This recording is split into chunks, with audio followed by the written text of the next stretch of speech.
right arm, I like my right elbow to kind of almost feel like it's pointing down at my right hip. Yeah.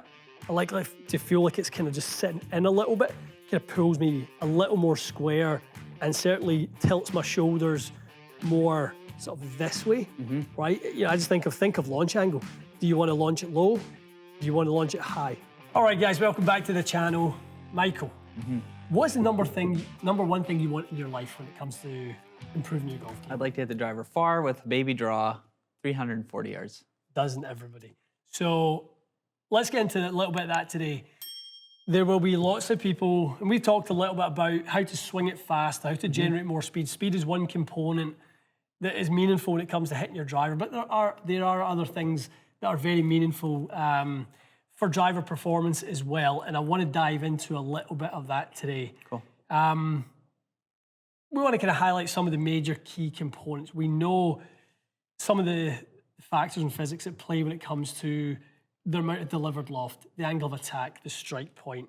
We know a little bit about, like we talked about in the last video, weight shift, some things. So we want to dive into some of the things that maybe you guys are not sort of focused on. I hear from people all the time, you know, oh, I just want to hit it in the fairway. Well, that doesn't lower your score.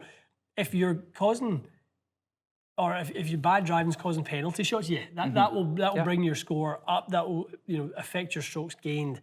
But today I want to touch upon, from a distance perspective, and I think it plays a role when it comes to accuracy as well. You know, I'm not just saying this is just about distance, but some of the things that will turbo boost, supercharge your driver, and the sort of knock-on effect of driving it really well within your game. All right, guys, so number one component to making sure you're not giving away free yards, giving away unnecessary distance, is angle of attack. When it comes to setup, there's a few key fundamentals when it comes to your setup to make sure we've got that positive angle of attack. If we're hitting down on the golf ball, and we'll hit a couple in a second, show you guys the difference of, at the same speed, not being optimal when it comes to angle attack. So, Mikey, one of the things I see in the bay, you see in the bay, we always talk about it, is alignment, okay, body alignment. How's someone setting up? I see a lot of people with a really straight right arm, sort of left arm sitting by their chest, and if you run that stick across the arms, you'll see what that does. Okay, so if I walk away now, right, so that's now pointing over here rather than pointing what should be on the parallel target line, which is over there. So what effect does that have? That's going to get you cutting across the ball. It's going to make your angle attack more downward, more steep, and that's the first thing that's going to increase that spin loft window. Second thing from that is if we start shifting the shoulders a little bit more open, the ball position effectively, or low point, gets further back. So we want to make sure that ball position is up, whether it's inside your left heel or you know, on your left heel. I don't really mind. I like people to have a nice wide stance when it comes to the driver. So there you can see that's what, an inch or so inside the left heel, right? So again, if we make sure, if we're not open with the shoulders, if we are square with the shoulders, that should be pretty preset at that point. With the right tilt, we want to be tilted away from the target. We want to make sure that that gives us that nice upward angle of attack. Two easy thoughts right out of the gates, right? I mean, just simple basics. I think people think that the best players in the world are hiding secrets when they talk about the things that they work on week in, week out, but it truly is fundamentals. Yeah, the setup's so consistent. Yeah, they don't let the things that the rest of us let sort of filter into our game, because they drill these fundamentals with their coaches every single week. You'll see them with alignment sticks. You'll see them with, you know, with all their different setup routines. That pretty much is what a Tuesday is like for every player on the PGA Tour. Okay, let's recalibrate. Let's get everything back in line. Then once they know they're good, they can head and play. So let's hit one. Let's hit a couple of shots with a poor angle of attack. Let's hit a couple with a better angle of attack. So for the players who are on the steeper side.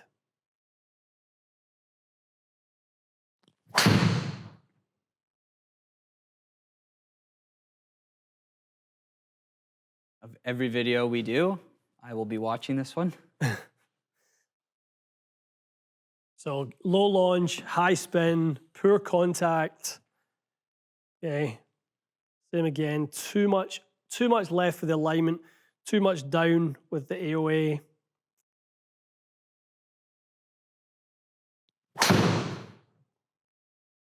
Okay, you kind of get that risey, cutty.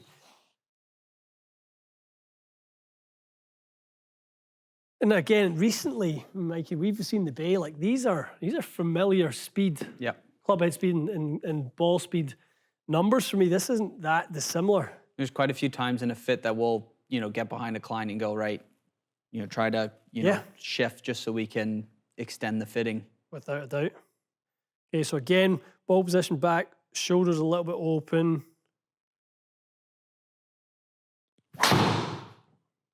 You caught that in a better part of the head to get this launch and spin, but we're going to be sacrificing. That's the best case scenario, to be honest, for somebody who is a little down in their angle of attack, is to hit it high in the head. Yeah. Getting a little steep on it, negative angle of attack, can that hold someone's speed back? No, not necessarily. You generally get a decent or comparable amount of speed. Okay. In a perfect world, the kinematic sequence would be bottom to ground to top, right? So from the feet up, basically. If you're open, you're more likely to have a more upper body dominated sequence in your golf swing. So from that standpoint, yeah, you'll never generate as much speed if you are starting with the upper body, but you can still be very fast. Yeah. 80% of your speed is going to, you go down your knees and swing at 80% of what you do when you stand up, but you're not going to have the ground force. You're not going to have all these, other things that we talk about that are so meaningful. Okay.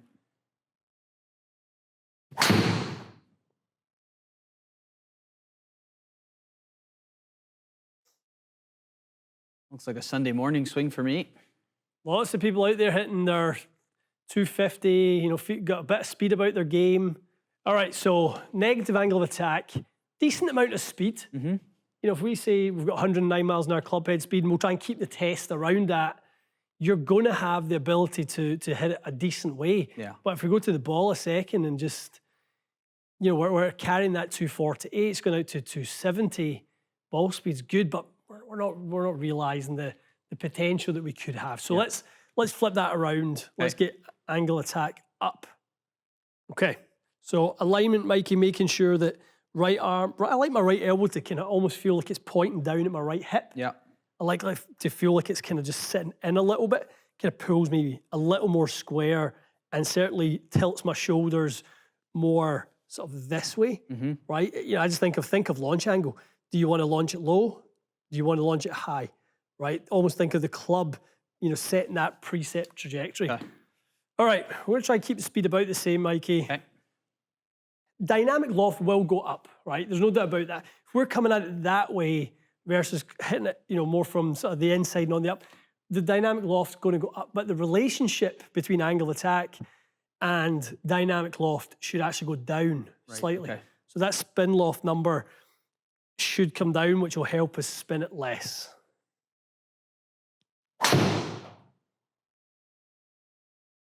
Right? Yeah, pretty good.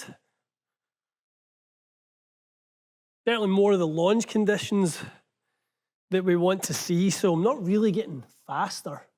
And that more up obviously is going to help control spin in a better window. Yeah, and we'll kind of work with the graphics a little bit to explain to you guys, because there's a term spin loft that we talk about a lot that we want you guys to understand, and maybe through the graphics we can do that a little bit more, but the angle of attack changing from being slightly down to slightly up in the relationship of the loft to that is basically the key. So dynamic loft went from 14 to 18. So we did increase loft by 4 degrees, but angle of attack went from slightly down to 6.5 up. So we've actually closed the difference between the angle of attack and where the loft is pointing. Let's see that again. What did we hit that there? 297 at 157, ball 109. That's pretty close.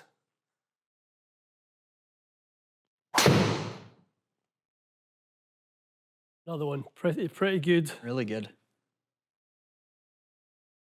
Kind of looking for that high launch. Just like optimizing those yards, Mikey. 7 up on it.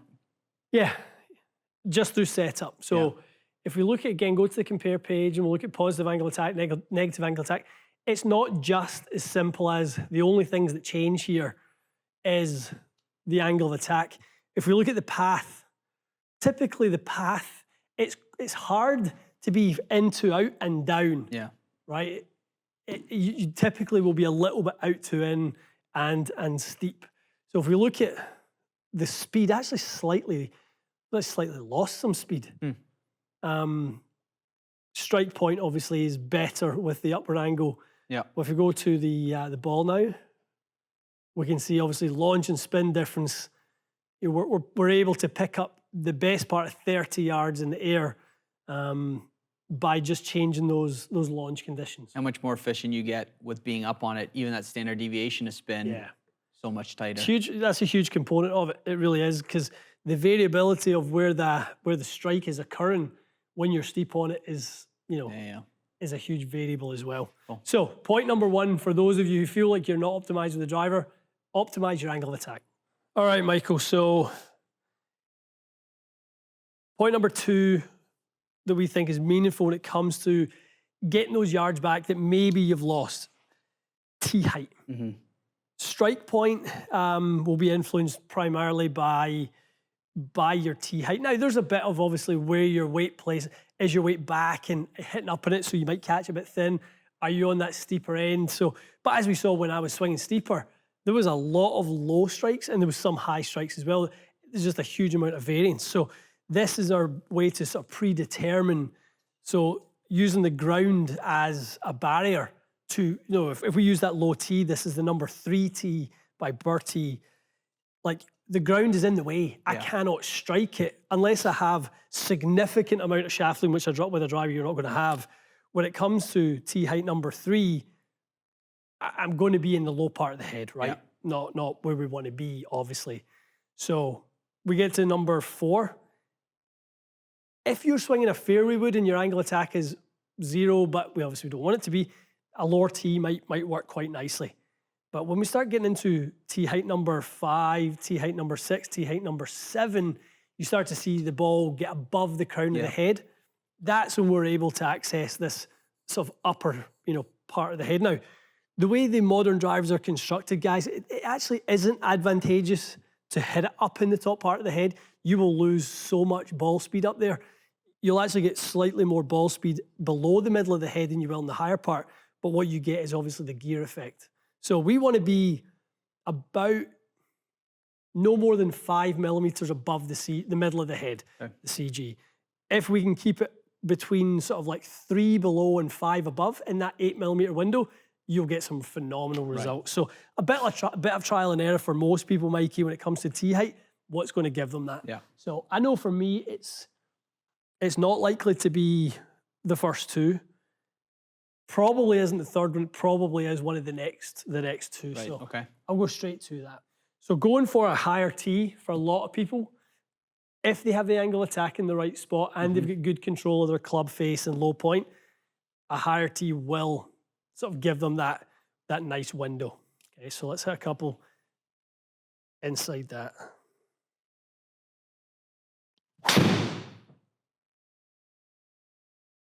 So wasn't right in the middle of the head, Mikey. Okay. Might have been in that, I don't know, I've not seen it yet, but maybe in that 2 to 3 millimeters low. 6 low. 6 low. So we got good speed out it. Okay, ball position, guys, plays a big part in this. Strikes lower in the head will mean your ball position has to be slightly further back, generally speaking. I'm going to move this ball further back, still tilt. I still want to be, 5 or 6 up on it.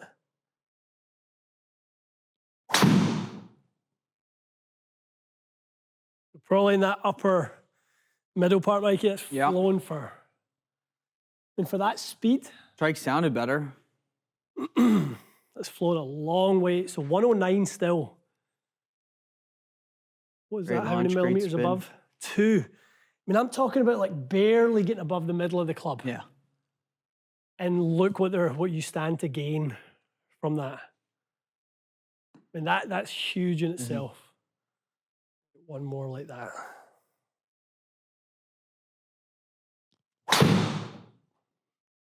And there's probably the extreme version of it, Mikey. Okay.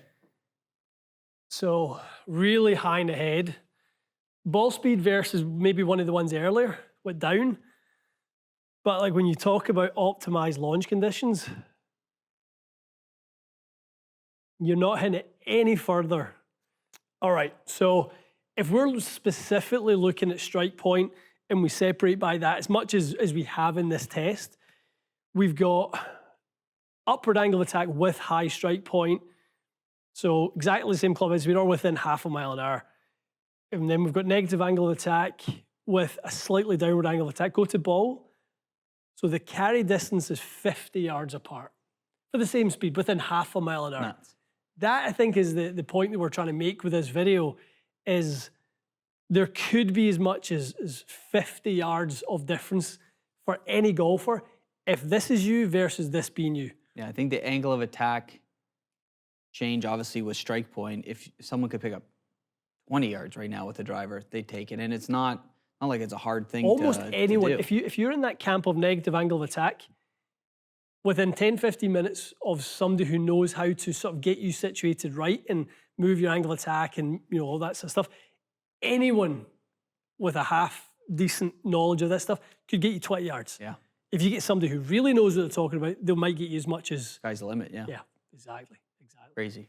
Okay, so we've got angle of attack, we've got strike point, major things, Mikey. One thing that, and this is, all these points to me are very relevant to my own driver game. I sometimes get a little bit stuck in the mud when it comes to speed. And it's when I get stagnant, it's when I'm not really moving.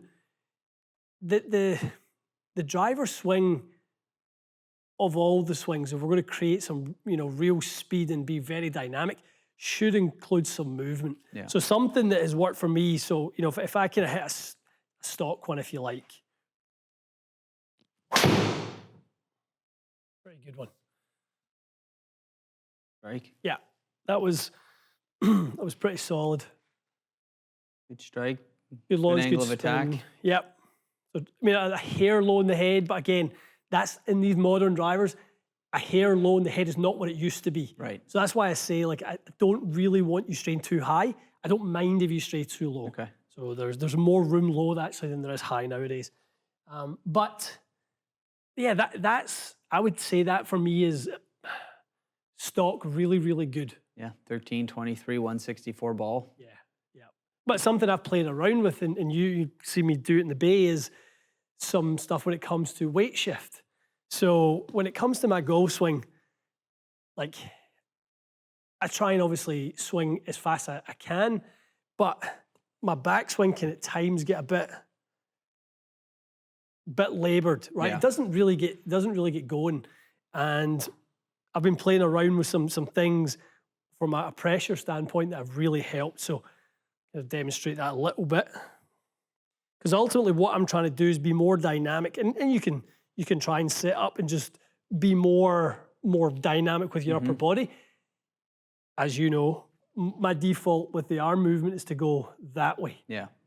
If I just do faster arms or faster torso, I get stuck in there, Right, okay. right? So I use the ground rather than use sort of my upper body to generate it.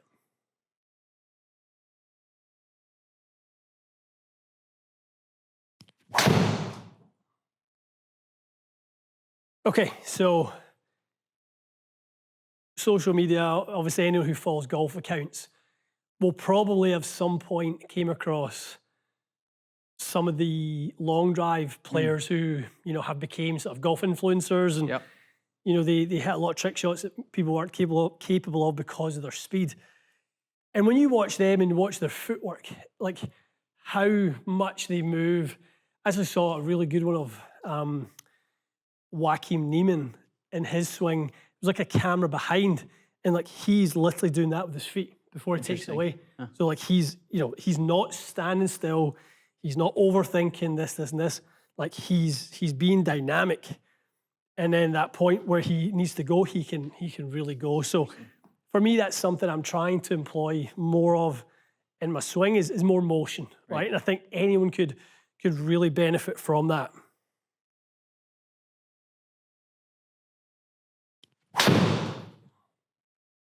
Swing. Better. Like that one felt like a better strike and definitely more speed. How often can that weight shift lead someone potentially into swaying? Really good point. Like you can't just be going that way, right? You have to be going sort of like, so I actually don't do I struggle with the stepping one like Kyle Berkshire does. I like to do the one that looks at what Martin Borgmeyer does. So Martin goes, so there, into his lead side, then away. Then I'm just basically making a normal backswing. Right, so I'm really feeling like one of the key drivers for me for speed is how deep that right hip goes. Okay. So I'm never thinking of that. So it's not just shifting that way. It's turning on that side. It's very much it's very much. You have more force creating a bigger turn, basically, rather than kind of like starting slow, trying to speed up. Really, by the time you get to the top, you should actually be slowing down. Yeah. So you should be quick, slowing down, then start it back down. Right.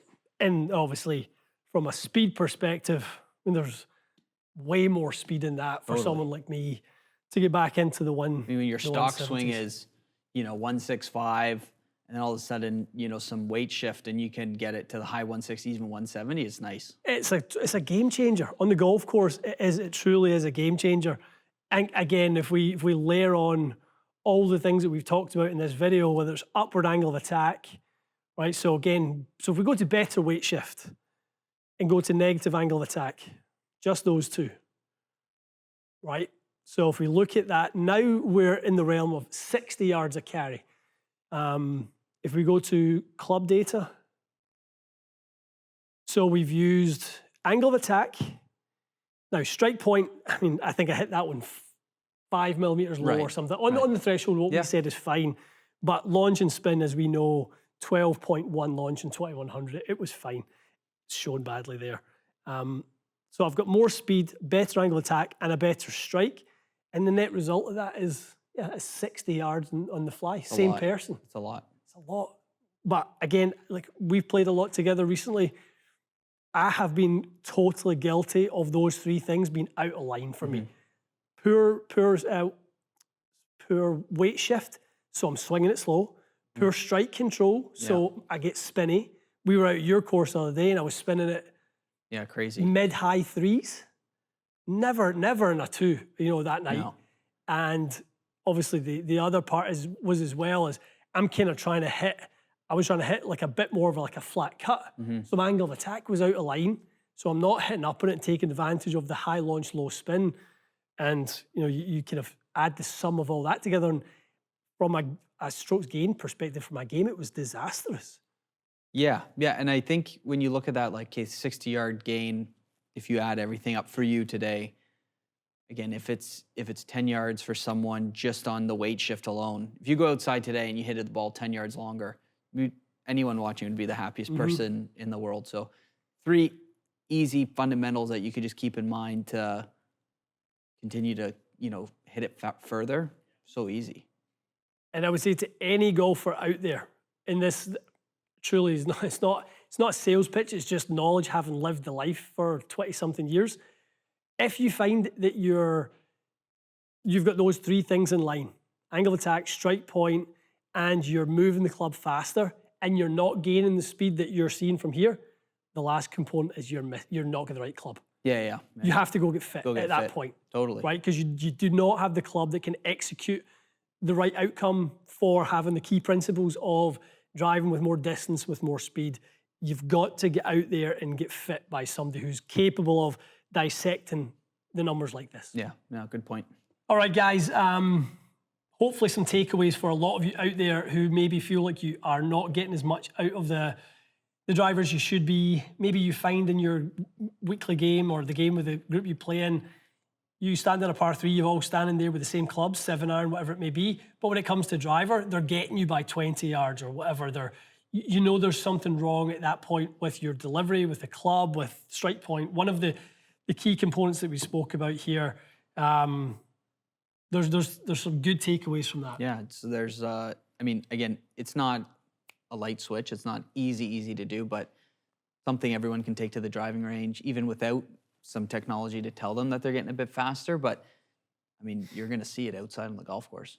Without a doubt, I think if you go ahead and adopt, making sure that, whether it's low tech, you're right. If people don't have a GC quad or, a launch monitor that can show you strike point, get the Dr. Scholl's foot spray. Yeah. Just a very light spray in the face, hit 3 or 4 shots, wipe it off, spray it again.